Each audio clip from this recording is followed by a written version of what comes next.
우리가 본문에서 빌립보 성의 두 번째 개종자를 발견합니다. 두 번째 개종자도 여인입니다. 점치는 귀신 들린 여종이라고 되어 있습니다. 점치는 귀신이 헬라말로는 퓨톤의 영이라고 되어 있는데요. 퓨톤이 그리스 신화에 나온다고 합니다. 그 델피 신전이라고 들어보셨죠? 그곳을 지키던 뱀 혹은 용을 가리키는데 아폴로 신이 죽여버렸답니다. 뭐 그런 사람, 그런 영이 이 여인에게 들어 있었다는 것이죠. 바울이 2차 선교 여행을 하면서 대면했던 첫 번째 이방 미신이라고 말할 수 있겠습니다. 그만큼 이방인 선교는 쉽지 않은 것이고 로마 제국의 복음화도 구호처럼 그렇게 안이한 것이 아닙니다. 선교는 영적 전쟁이라는 사실을 보여줍니다. 이것은 선교에 임하는 우리의 자세를 새롭게 해줍니다. 그리고 또 이 본문을 보고 있으면 바울이라든지 또 이 점치는 여종의 주인 이들의 그께서 나타나는 가치관을 볼 수가 있는데요. 그런 가치관의 충돌을 보면서 죄송합니다. 오늘 우리가 어떠한 가치관을 가지고 이 땅을 살아야 될 것인지, 어떠한 가치관을 가지고 주의 일을 해야 될 것인지 하는 것을 배우게 됩니다. 그래서 올바른 가치관을 가지고 거룩한 일을 해나갈 수 있는 우리들이 되기를 바랍니다. 그런데 본문에 보면 이 점치는 여종에게는 주인이 여러 명이 있었습니다. 어떤 연유로 여러 명이 됐는지는 알 수가 없습니다. 어쨌든 여종이 점쳐서 버는 수입은 주인 차지였습니다. 여종은 점치는 도구였습니다. 여종은 다른 사람의 미래를 알아맞히는 능력을 가지고 돈을 벌었지만 그 돈은 자기 것이 되지 않았습니다. 여종은 다른 사람의 운명에 대해서는 조언을 했지만 자기 운명에 대해서는 아무 조처를 취할 수 없었습니다. 자기 모순적인 인생을 살았던 것이죠. 어떻게 보면 참 억울하고 비극적인 인생을 살았다고 말할 수 있습니다. 이 본문의 핵심에서는 좀 벗어나는 이야기지만 점에 대해서 조금만 언급을 하고 싶습니다. 레위기 19장 26절은 이렇게 말합니다. 너희는 무엇이든지 피채 먹지 말며 점을 치지 말며 술법을 행하지 말며. 좀 더 뒤로 넘어가서 31절에서 이렇게 말합니다. 너희는 신접한 자와 박수를 믿지 말며 그들을 추종하여 스스로 더럽히지 말라. 나는 너희 하나님 여호와다. 신접, 술법, 박수 이런 거 추종하고 믿는 것은 하나님의 백성이 스스로를 더럽히는 행위라고 말하고 있습니다. 신명기 18장 10절에서는 이렇게 말합니다. 그의 아들이나 딸을 불 가운데로 지나가게 하는 자나 점쟁이나 기륭을 말하는 자나 요술하는 자나 무당이나 지는 자나 신접자나 박수나 초혼자를 너희 가운데 용납하지 말아라. 하나님은 기륭을 말하거나 점치는 행위 혹은 그와 유사한 행위, 관계되는 모든 행위를 엄금하십니다. 레위기에서는 그런 사람들을 죽여버리라고 말합니다. 레위기 20장 6절 7절 접신한 자와 박수 무당을 음란하게 따르는 자에게는 내가 진노하여 그를 그의 백성 중에서 끊으리니 남자나 여자가 접신하거나 박수 무당이 되거든 반드시 죽일지니 곧 돌로 그를 치라. 그들의 피가 자기들에게로 돌아가리라. 하나님께서는 하나님의 백성들이 귀신의 소리에 귀를 기울이는 것을 용납하지 않으십니다. 지금 우리가 이스라엘처럼 종교 국가가 아니기 때문에 그러한 일을 가지고 형벌을 가할 수는 없습니다. 그러나 하나님의 뜻은 그때나 지금이나 변함이 없습니다. 우리는 귀신이 아니라 하나님의 음성에 귀를 기울여야 합니다.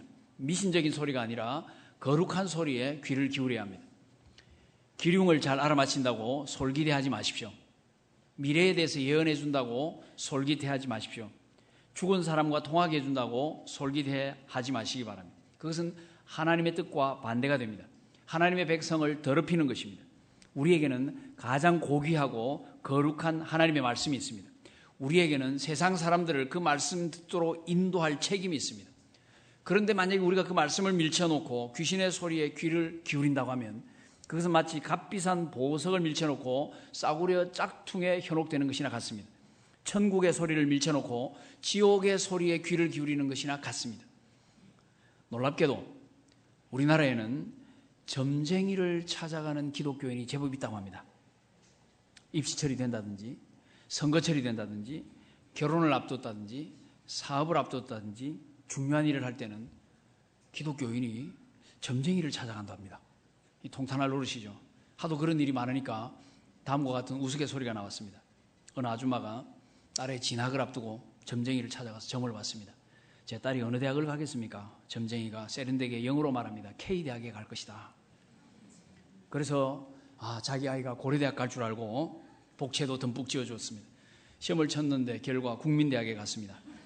엄마가 이렇게 말했습니다. 그래도 K대학 맞네. 그 점쟁이 용하네.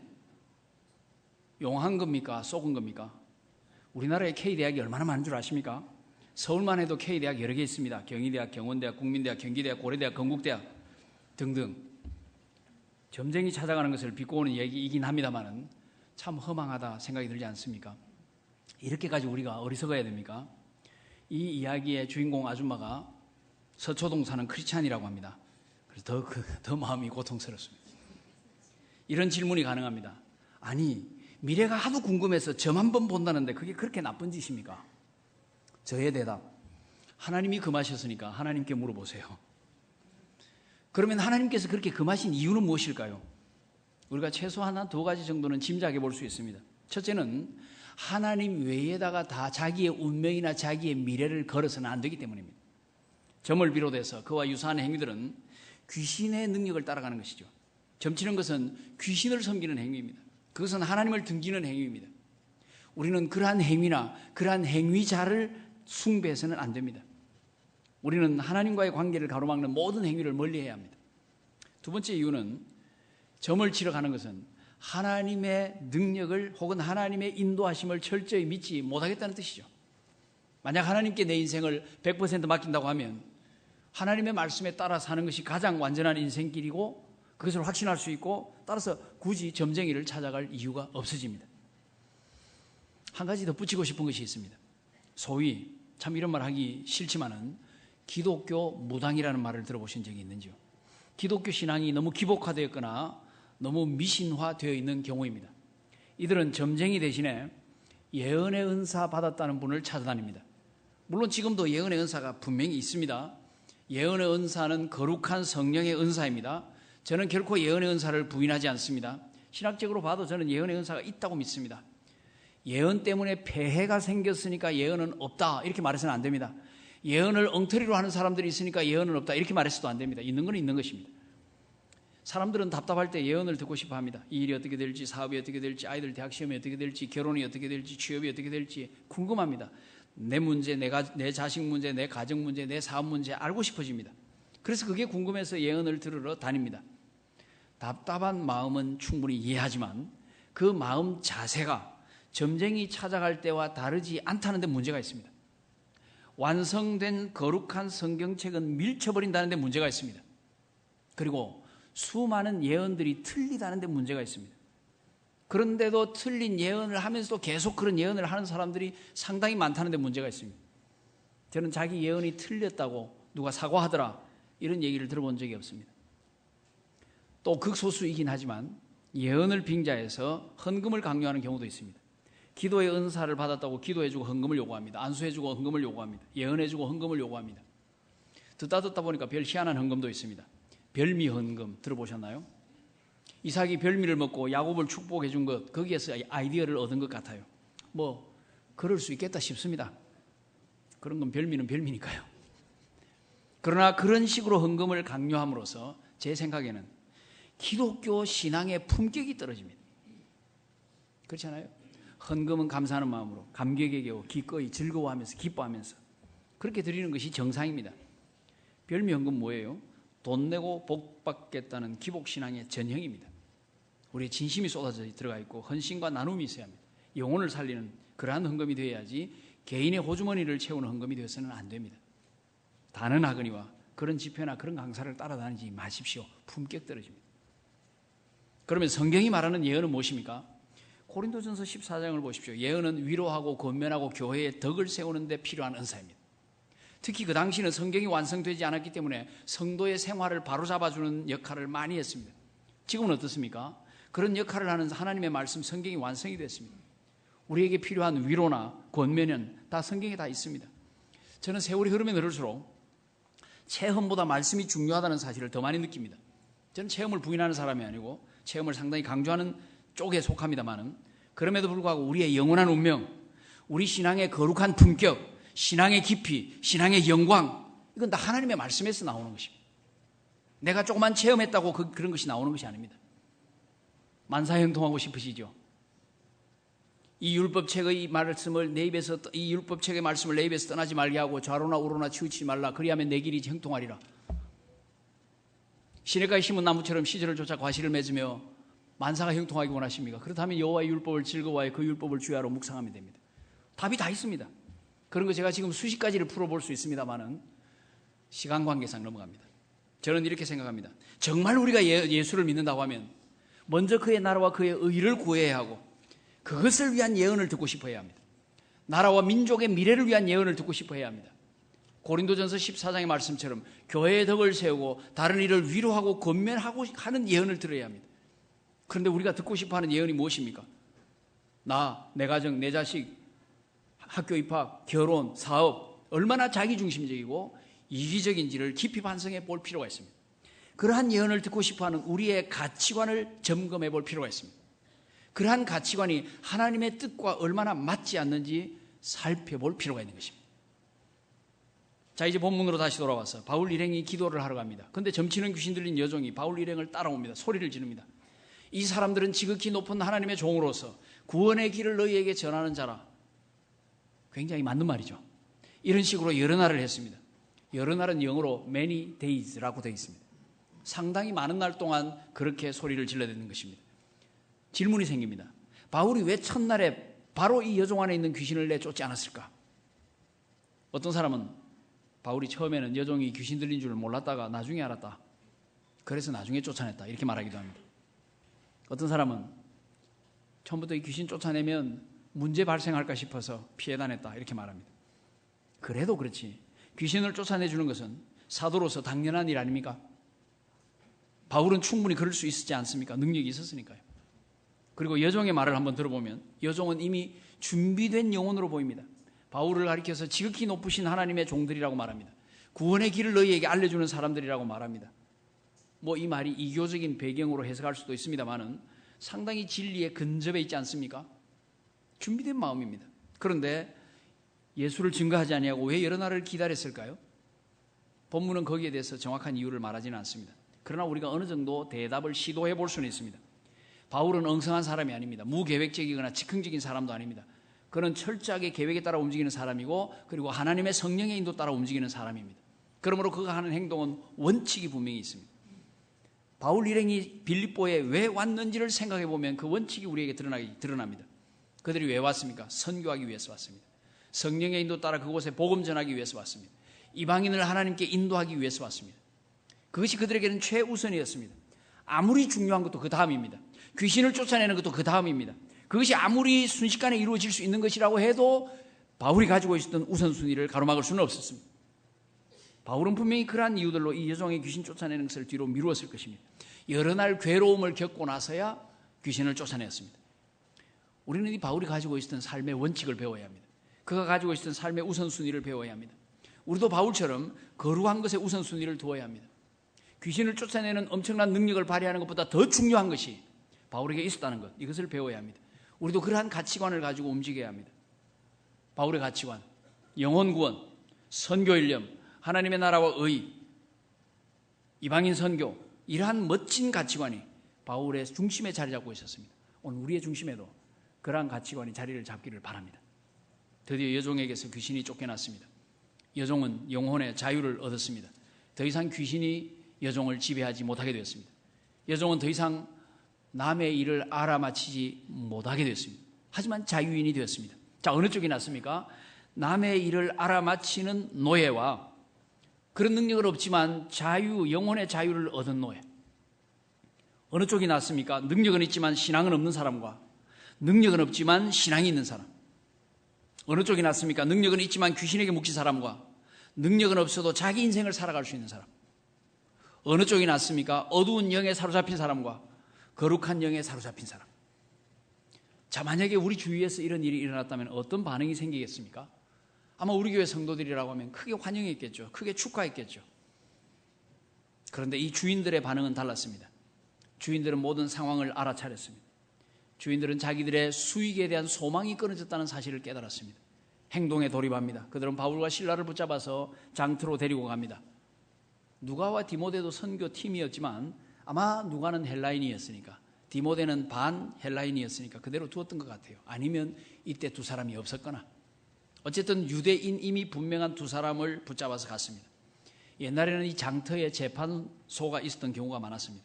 그곳에서 바울과 실라를 고발합니다. 고발의 내용은 대략 다음과 같습니다. 이 두 사람은 유대인이다. 우리 성을 그런데 요란하게 해서 로마 사람인 우리가 받지도 못하고 행하지도 못할 풍속을 전한다. 어떤 풍속인지 언급이 없습니다. 이 사람들이 우리 노예, 우리 여종의 귀신을 쫓아내가지고 먹고 살 길 막연하다 이런 말도 없습니다. 민족 차별적이고 인종 차별적인 정서를 건드린 것입니다. 당시 로마인 중심의 사회에서는 상당히 효과가 있는 방법이었죠. 시기적으로 본다고 하면 바로 이때 직전에 로마 황제 글라우디오가 로마 도시로부터 유대인들을 축출하라는 명령을 내렸습니다. 그래서 유대인들이 로마 제국 전역에서 이 좋지 않은 주목을 받고 있었을 때입니다. 특별히 빌립보는 로마의 식민지로서 로마를 본받으려고 했기 때문에 이런 일이 심했을 것으로 추정이 됩니다. 당시 유대교는 로마법으로 허용이 되어 있었습니다. 그러나 로마인이 유대교로 개종하는 것은 금지되어 있었습니다. 그러니까 여종의 주인들이 지금 한 말은 내용 유무를 떠나서 그곳 사람들에게 설득력 있게 다가갔습니다. 상당히 선동을 할 수 있었습니다. 그래서 이 상관은 그곳의 집정관들을 말하는데요. 집정관은 그에 따라서 바울과 실라에게 태형을 집행합니다. 우리는 여기에서 여종의 주인들을 주목을 하고 싶습니다. 이 주인들은 그동안 여종을 통해서 물질적인 이득을 충분히 누려왔습니다. 물론 그 당시 노예의 인권 이런 것은 발설도 되지 않던 사회니까 충분히 가능한 일이라고 생각해 볼 수 있습니다. 그리고 그 이득이 끊어졌을 때 화가 나는 것도 이해가 됩니다. 어쩌면 여러분과 제가 그 주인의 입장이었다고 해도 비슷한 반응을 보였을 것 같습니다. 그럼에도 불구하고 우리는 이 시대를 뛰어넘는 질문을 던져볼 필요가 있습니다. 돈보다 사람이 중요하지 않냐 하는 질문이죠. 돈을 못 벌게 된 것은 아쉽지만 그래도 그동안 여종 덕에 번 돈만으로 만족할 수는 없을까? 나아가서 여종을 귀신에게서 풀어놓아 준 것에 대해서 오히려 감사할 수는 없을까? 그동안 자기들을 위해서 돈 벌어준 것 생각하면서 여종에게 축하해 줄 수는 없을까? 여종에게 새로운 일자리를 찾아주면서 그동안 수고했다. 이제부터는 맑은 정신으로 네 인생 한번 살아봐라. 이렇게 말해줄 수는 없을까? 착한 주인이었다고 하면 그랬을 수도 있겠다는 생각이 들지 않습니까? 주인들은 당시 사회의 흐름에 따라서 당연한 권리를 행사했습니다. 그 권리를 침해당한 것에 대하여 화가 났습니다. 그래서 법에 고발했을 뿐입니다. 그러나 또 질문해 봅니다. 그러한 그 당시의 사회적인 흐름은 올바른 것이었을까요? 그 시대 그 사회가 용납했다고 해서 그 행동이 올바르다고 말해야 되는 것일까요? 시대와 상황을 뛰어넘는 불변의 가치관이 있는 것 아닌가 하는 것입니다. 돈과 사람이라는 선택의 기로에 섰을 때 당연히 사람이 앞서야 되는 것 아닙니까? 이것이 성경의 가르침이기도 합니다. 여종의 주인들은 당시의 사회적인 흐름에 따라서 큰 소리를 쳤고 동시에 그러면서 자기들 속에 굳어져 있는 가치관을 드러내고 있습니다. 그러나 여러분 유심히 보십시오. 이것은 그 당시 그 사람들만의 특징은 아닙니다. 그 시대만의 특징은 아닙니다. 돈보다 인간이라는 성경의 가르침이 변함이 없듯이 돈에 대한 은밀한 욕심이 인간을 지배해 오고 있다는 사실도 변함이 없습니다. 그때나 지금이나 여종의 주인들이나 오늘 우리들이나 종종 돈에 무릎 꿇고 산다는 점에서는 차이가 없습니다. 세상 돌아가는 것을 보십시오. 그때와 달라졌습니까? 사람들은 그럴듯한 말을 하지만 그들 속에는 돈에 대한 사랑과 관심과 애정이 너무 큽니다. 돈 중심의 사고방식이 너무 강합니다. 때로는 그것이 노골적으로 드러나기도 합니다. 때로는 그것이 은밀하게 감추어져 있기도 합니다. 안타까운 것은 돈에 대한 욕심이 예언의 은사를 받은 사람들에게도 있습니다. 예언을 듣고 싶어 찾아가는 사람들에게도 감추어져 있습니다. 여종을 통해서 계속 돈을 벌고 싶어 했던 주인들에게도 감추어져 있었습니다. 지금 이 세상 사람들의 마음속에도 감추어져 있습니다. 그리고 오늘 저와 여러분들에게도 감추어져 있을 가능성이 큽니다. 우리는 인간의 가치를 다시 한번 생각해 보아야 합니다. 우리는 이 여종을 어떻게 보아야 됩니까? 구원받아야 될 고귀한 한 사람으로 보아야 합니다. 이 여종도 피해야 할 지옥이 있고 얻어야 할 천국이 있는 고귀한 영혼으로 봐야 합니다. 단순히 돈 버는 수단이 아니라 예수님께서 십자가 위에서 피를 흘려주신 바로 그 영혼, 천하보다 귀한 한 영혼으로 보아야 합니다. 이것이 가치관인 것입니다. 제가 이 말씀을 생각하다가 우리 자신에 대해서도 한번 생각을 해보았습니다. 저와 여러분도 마찬가지입니다. 지금 우리는 귀중한 사람들입니다. 누가 뭐라 해도 여러분은 하나님 나라의 한 몫을 담당할 분들이십니다. 제가 길을 가다가 어떤 사람을 붙잡고서는 그 사람에게 하나님 나라를 말하겠습니까? 선교 일념을 말하겠습니까? 그 사람 붙잡고 당신도 평생에 한 번쯤은 주를 위해 사시오. 낯선 사람 붙잡고 그렇게 말하겠습니까? 그냥 눈길 한 번 주고 지나갈 뿐입니다. 그거면 됩니다. 그러나 여러분은 다릅니다. 여러분은 하늘나라 가서 상급을 많이 받으셔야 할 분들입니다. 행복한 예수의 제자로 살아야 되고 그 행복을 나누어주고 그 사랑을 흘려보내는 통로로 쓰임 받아야 될 분들입니다. 여러분은 하나님 나라의 거룩한 도구들이십니다. 땅끝까지 증인되어야 될 사람들입니다. 그렇게 소중한 분들이기 때문에 세상에서 가장 거룩하고 소중한 하나님의 말씀을 들려드리는 겁니다. 그렇게 고귀한 분들이기 때문에 고귀한 하나님의 말씀을 붙잡고 그 말씀 따라서 살아야 되는 것입니다. 바람에 날리는 세상 풍조에 귀를 기울이지 말아야 합니다. 거기에 물들지 말아야 합니다. 종종 우리 속에 뿌리 내리려고 하는 돈 중심의 가치관을 벗어나야 합니다. 짧게 본다고 하면 여종 한 명 구원하면서 선교 사역이 상당히 타격을 입었습니다. 바울과 실라, 즉 이 유럽 선교의 개척자 두 사람이 옥에 갇혀버리고 말았습니다. 빌립보 선교가 더 이상 어려워졌습니다. 빌립보를 로마 복음화의 전초 기지로 삼을 수 있다는 거대한 선교 프로젝트가 무위로 돌아갔습니다. 고군분투해서 겨우 요즘식으로 말하면 한 구역 정도, 한 셀 정도 건졌을 뿐입니다. 그럼에도 불구하고 바울과 실라는 감옥에서 기도하고 찬송합니다. 감옥을 부흥의 장소로 만들었습니다. 결국 그곳에서도 한 영혼을 건지고 한 가족을 건질 수 있었습니다. 감옥에 갇힌 바울은 패배자처럼 보였지만 결국 승리자였습니다. 하나님은 한 영혼의 소중함을 아는 사람을 결코 실망시키지 않으십니다. 하나님은 그런 사람을 반드시 사용하십니다.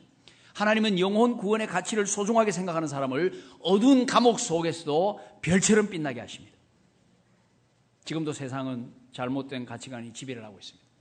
수많은 기독교인들이 그 도도한 흐름에 휩쓸려 떠내려가고 있습니다. 그 흐름을 역류할 수 있는 능력 있는 성도들이 필요합니다. 거룩한 가치관으로 무장한 성도들이 필요합니다. 한 영혼의 고귀함에 집중할 성도들이 필요합니다. 하나님은 그런 성도들을 찾고 계십니다. 오늘 우리가 그런 성도 될 수 있기를 바랍니다. 그리하여 이 혼탁한 시대에 올바른 가치관이 무엇인지 뚜렷이 보여줄 수 있기를 바랍니다. 그리고 한 영혼 한 영혼 찾아서 구원의 길을 선포해 줄 수 있는 복된 성도들, 궁창의 별처럼 영원토록 빛나는 그런 성도들 꼭 되시기를 주님의 이름으로 축원합니다.